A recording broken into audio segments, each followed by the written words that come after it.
Hello दोस्तों, कैसे हैं। स्वागत करता हूं आप लोगों को एक नए वीडियो में। Welcome back my new another video. मैं हूं कलाम। मैं भी मौजूद हूं ओपन कंट्री पुर्तगाल में। आज हम पोलैंड के ऊपर बात करने वाले हैं कि पोलैंड में डिसीजन पेपर और टीआरसी और बायोमेट्रिक और येलो कार्ड ये क्या है, और मतलब अभी क्यों मतलब इतना ज़्यादा चेकिंग चल रहा है, और इस पे आप इससे कैसे आप बच सकते हैं, और क्या क्या आपको फेस करना पड़ रहा है अगर आप यूरोप के दूसरे कंट्री से अगर आप पोलैंड मूव करते हैं, या ऑलरेडी आप पोलैंड में हैं और फिर इंडिया या दूसरे कंट्री ट्रैवल कर रहे हैं। तो सिचुएशन ऐसा हो गया है कि आपका टीआरसी भी रखा जा सकता है, रख भी लिया है बहुत बंदों का इमिग्रेशन वाले ने।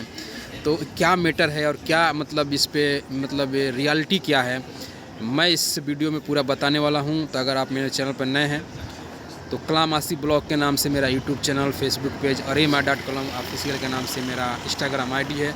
तो इस वीडियो को पूरा एंड तक वॉच कीजिए और दोस्तों के साथ शेयर कीजिए और लाइक कीजिए, सब्सक्राइब कीजिए। चलिए दोस्तों, लेट ना करते हुए पॉइंट का बात करते हैं। जिससे कि आप लोग को मालूम है कि यूरोप के बहुत सारा कंट्री है, जैसे कि पोलैंड से सटा हुआ और भी कुछ कंट्रियां हैं जिससे मतलब बंदे चाहते हैं कि मैं पोलैंड मूव कर जाऊं। हंगरी हो गया, चेक रिपब्लिक हो गया, लिथुआनिया हो गया, रोमानिया, बुल्गारिया, ग्रीस, जो है आपका क्रोशिया हो गया। इस सब जो मैंने कंट्रियां बताई, इस कंट्री से ज़्यादा करके मूव करते हैं। और भी बहुत सारा कंट्री है। तो मूव करते हैं तो होता क्या है कि अगर आप पोलैंड में इंटर करते हैं तो करते ही कुछ उनके साथ ये ऐसा हो जाता है कि अगर कभी इमिग्रेशन वाले चेक कर लिया, फिर किसी पुलिस वाले ने चेक कर दिया, तो ऑलरेडी वो तो टीआरसी शो कर देते हैं कि मैं घूमने के लिए आया हूँ। लेकिन वो किसी कंपनी में लग जाते हैं और कंपनी वाले उनका डॉक्यूमेंट सबमिशन कर देते हैं और फिर बायोमेट्रिक का कुछ टाइम देते हैं। उस स्थिति में वो तो मेंटेन करते हैं कि चलो अभी बाहर घूमना फिरना कम करें, या फिर काम इस स्थिति से करते हैं कि वर्क कॉन्ट्रैक्ट मिल जाता है। और जो है जब सबमिशन हो जाता है तो उनके पास एक होता है सपोर्ट कि चलो मेरा डॉक्यूमेंट सबमिशन हो गया। लेकिन बायोमेट्रिक हो जाता है और फिर बायोमेट्रिक में उनको टेम्पररी जो है एक येलो कार्ड बना के इमिग्रेशन वाले दे देते हैं कि आप ये येलो कार्ड को फॉलो करो, क्योंकि कोई टाइमिंग नहीं होता है। कोई कंपनी जो है 5 से 6 महीने में आपको कार्ड दिला देती है, कोई मतलब 8-8 महीने 10-10 महीने लगा देती है। तो इसी स्थिति में जो क्या होता है कि येलो कार्ड ही फॉलो करते हैं। तो येलो कार्ड और जो है वर्क कॉन्ट्रैक्ट आप कहीं भी शो कर सकते हैं जब आपको इमिग्रेशन वाले या पुलिस वाले चेकिंग करेंगे। लेकिन बहुत बंदे क्या करते हैं कि कंपनी जो ये लेट करती है, इतने टाइम लेती है आपका टीआरसी प्रोसेस में, सबमिशन में और आपको टीआरसी पकड़ाने में, तो बहुत बंदे जो क्या करते हैं मतलब एक दूसरा रूट अपनाते हैं, लॉयर के द्वारा अप्लाई करके और कार्ड ले लेते हैं। कार्ड तो ले लेते हैं, लेकिन उसमें क्या मिस्टेक हो जाता है कि आपने लॉयर के द्वारा कार्ड ले लिया और किसी कंपनी में काम कर रहे हैं, दूसरे कंपनी में, और वो कंपनी वाले को मतलब आपने बताया नहीं, चाहे पता नहीं है, और वो कंपनी वाले ने डिसीजन लेटर नहीं जारी किया, तो उस स्थिति में आप फंस सकते हैं। या बहुत बंदे ऐसे भी हैं कि कार्ड बनाने के बाद पर्सनल लॉयर द्वारा और घूम घूम के बहुत सारी कंपनियों में काम करते हैं।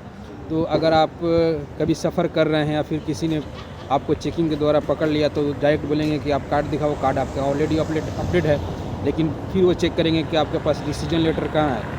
आप जो कार्ड आप अभी जो आपके पास है, वो कार्ड एक्टिव होना चाहिए जिस कंपनी में आप काम कर रहे हैं। ऐसा नहीं है कि कार्ड आपने बनवा लिया तो किसी कंपनी में काम करेंगे, ऐसा नहीं है। जिस कंपनी में अगर आप जा रहे हैं वो कंपनी एक डिसीजन लेटर जारी करेगी, वो इमिग्रेशन को इन्फॉर्म करेगी कि ये बंदा मेरे पास है, मेरे पास ये काम कर रहा है, ठीक है ना। कार्ड का से कोई इशू नहीं है, कार्ड का आपका वैलिडिटी 2 साल है, 3 साल है, उससे कोई प्रॉब्लम नहीं है। अभी एक केस ऐसा हो गया कि एक बंदा जो है के पास ऑलरेडी टीआरसी कार्ड था और वो किसी और कंपनी में काम कर रहा था। वो कंपनी का ऑलरेडी उसके पास वर्क कॉन्ट्रैक्ट भी था, लेकिन उन्होंने जो है उसको मतलब डिसीजन लेटर नहीं दिया था, डिसीजन उन्होंने इमिग्रेशन को इन्फॉर्म नहीं किया था। और वो जब एयरपोर्ट में गया ट्रैवल करने के लिए, तो फिर जब चेकिंग में उन्होंने इमिग्रेशन वाले ने चेक किया, तो पहले पूछा कि टीआरसी दिखाओ, तो उसे टीआरसी दिखाया। फिर अभी बोला कि आपके पास अभी वर्क कॉन्ट्रैक्ट है, तो उन्होंने वर्क कॉन्ट्रैक्ट दिखाया। फिर बोला कि जो कंपनी में आप काम कर रहे हो, पहले आपका जो टीआरसी बना है, जो जिस कंपनी में आप काम कर रहे हो उस कंपनी में आपका एक्टिव होना चाहिए ये जो है टीआरसी कार्ड। तो आपका टीआरसी किसी और कंपनी द्वारा जारी किया गया है, और जो है आप अभी किसी और कंपनी का वर्क कॉन्ट्रैक्ट लेके काम कर रहे हो। तो आपके पास डिसीजन लेटर कहाँ है? तो डिसीजन लेटर था नहीं, तो उनका जो टीआरसी इमिग्रेशन वाले रख लिया और वो इमरजेंसी में जा रहे थे इंडिया तो चले गए, तो दोबारा वो बैक नहीं आ सकते हैं। यही सिचुएशन मेन ये है कि अगर आप यूरोप के किसी दूसरे कंट्री से अगर आप पोलैंड जा रहे हैं तो पहले बात तो इस चीज़ का फोकस करेंगे कि कहीं भी अगर आप जा रहे हैं तो आपका जो है TRC भी अपडेट है, और आपके पास अगर मतलब वर्क कॉन्ट्रैक्ट नहीं है तब भी फंस सकते हैं। TRC से सिर्फ आपको इमिग्रेशन वाले नहीं छोड़ेंगे या पुलिस वाले नहीं छोड़ेंगे। आप सोचेंगे कि सिर्फ मेरे पास अपडेट TRC है तो आपको छोड़ देंगे, पहले ऐसे होता था, लेकिन उन्होंने अभी हाल ही फ़िलहाल में करीब 10-15 दिन से ये न्यूज़ आ रहा है। तो मैं पहली बार यूट्यूब पर ये न्यूज़ दे रहा हूँ। ये मतलब न्यूज़ ऐसा है कि मतलब बहुत जल्द आप लोगों को भी पता चल जाएगा, जो ऑलरेडी जो पोलैंड में है फेस करना पड़ जाएगा, कि जो आप अगर आपके पास TRC 3-3 साल का है, 2-2 साल का है, उससे कोई मतलब नहीं है। क्योंकि जब आप TRC आप बनवाते हैं और बनवाते समय ना कोई कंपनी के द्वारा ही आप अप्लाई करते हैं, लेकिन वो कंपनी आप छोड़ देते हैं, किसी दूसरे कंपनी में चले जाते हैं, या लॉयर ज़्यादा करके किसी न किसी कंपनी के द्वारा ही बनवाते हैं और लॉयर आपको TRC पकड़ा देते हैं। अब आप अपने हिसाब से जो कंपनी को चूज करते हैं वो कंपनी में काम करते हैं, लेकिन जो कंपनी को आप चूज करते हैं उस कंपनी में काम करते हैं, उस कंपनी का डिसीजन लेटर आपके पास होना चाहिए। वो डिसीजन लेटर जारी करेंगे इमिग्रेशन से, जब जाके आपका एक्टिव होगा,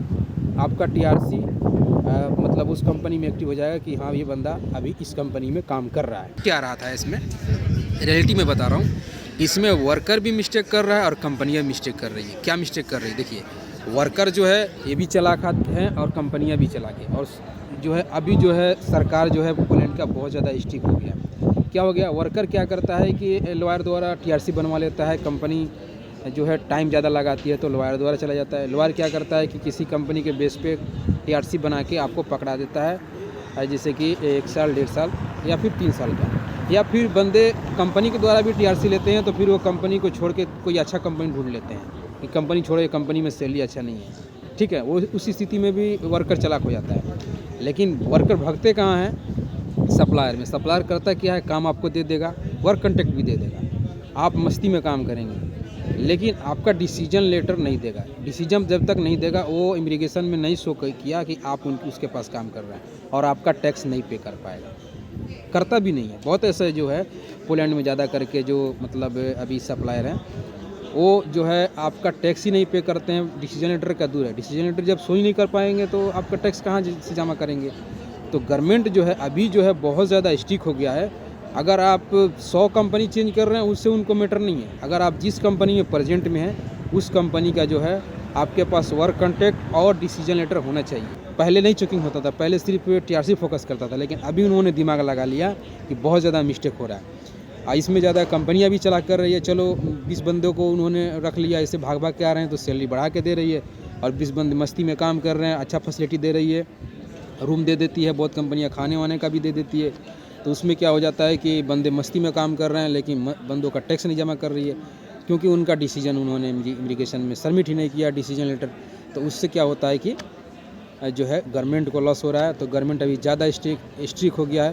तो अगर आप पोलैंड से बाहर किसी कंट्री में अगर पोलैंड का TRC लेके काम कर रहे हैं तो उसी स्थिति में भी आपसे चेकिंग हो सकता है, या फिर एयरपोर्ट में भी जाते समय चेकिंग हो सकता है, फिर आते समय भी चेकिंग हो सकता है, या फिर अगर आप मतलब कोई भी ऐसा मटेरियल के लेके आपसे चेकिंग हो सकता है, ठीक है, और हो रहा है बहुत। या फिर अपने home country India, Nepal, Pakistan, Bangladesh, Sri Lanka कहीं भी जा सकता हूँ। तो ऐसा स्थिति नहीं है। अगर आप कहीं भी सफ़र कर रहे हैं तो आपके पास जो है TRC के साथ साथ वर्क कॉन्ट्रैक्ट होना चाहिए और डिसीजन लेटर होना चाहिए। या फिर आप पोलैंड के कहीं दूसरे कंट्री में जा रहे हैं, अगर पोलैंड की कंपनी है तो वो उस कंपनी का वर्क कॉन्ट्रैक्ट और डिसीजन होना चाहिए, आपके पास एक्टिव होना चाहिए, ठीक है। इस बात को आप लोग ध्यान देंगे दोस्तों। ये मैंने बहुत अच्छा अपडेट दिया आप लोगों के साथ शेयर किया है। चलिए दोस्तों, फिर इसी के साथ वीडियो को फिर एंड करते हैं, नए मैसेज के साथ मिलते हैं नए वीडियो में। ओके दोस्तों, जय हिंद।